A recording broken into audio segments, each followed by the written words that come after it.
NDA పక్ష నేతగా నరేంద్ర మోదీ ఏకగ్రీవంగా ఎన్నికయ్యారు. ఢిల్లీలోని మోదీ నివాసంలో భేటీ అయిన ఎన్డీఏ కూటమి నేతలు కొత్త ప్రభుత్వం ఏర్పాటుపై చర్చించారు. సుమారు గంటన్నర పాటు కొనసాగిన ఈ సమావేశంలో తదుపరి కార్యాచరణకు అవసరమైన కీలక అంశాలపై కూటమి పార్టీల నేతలు చర్చించారు. ఈ భేటీకి బీజేపీ జాతీయ అధ్యక్షుడు జేపీ నడ్డాతో పాటు మోదీ, అమిత్ షా, చంద్రబాబు, పవన్ కళ్యాణ్, నితీష్ కుమార్, కుమారస్వామితో పాటు కూటమికి చెందిన వివిధ పార్టీ నేతలు హాజరయ్యారు. మోదీకి మద్దతు తెలుపుతూ నేతలు సంతకాలు చేశారు. ప్రభుత్వ ఏర్పాటులో జాప్యం చేయొద్దని నితీష్ సూచించినట్టు సమాచారం.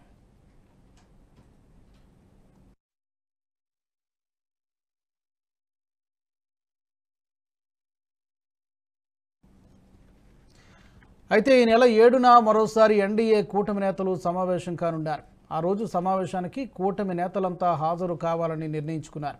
ఈ నెల 7న బీజేపీ పార్లమెంటరీ పార్టీ సమావేశం జరగనుంది. ఆ తర్వాత ఎన్డీఏ భాగస్వామ్య పక్ష పార్టీలు సమావేశం కానున్నాయి. ఈ సమావేశం తర్వాత రాష్ట్రపతిని కలిసి ప్రభుత్వ ఏర్పాటుకు ఆహ్వానించాలని కోరనున్నారు కూటమి నేతలు. అయితే ఈ నెల 7న మరోసారి ఢిల్లీకి వెళ్లనున్నారు చంద్రబాబు, పవన్ కళ్యాణ్.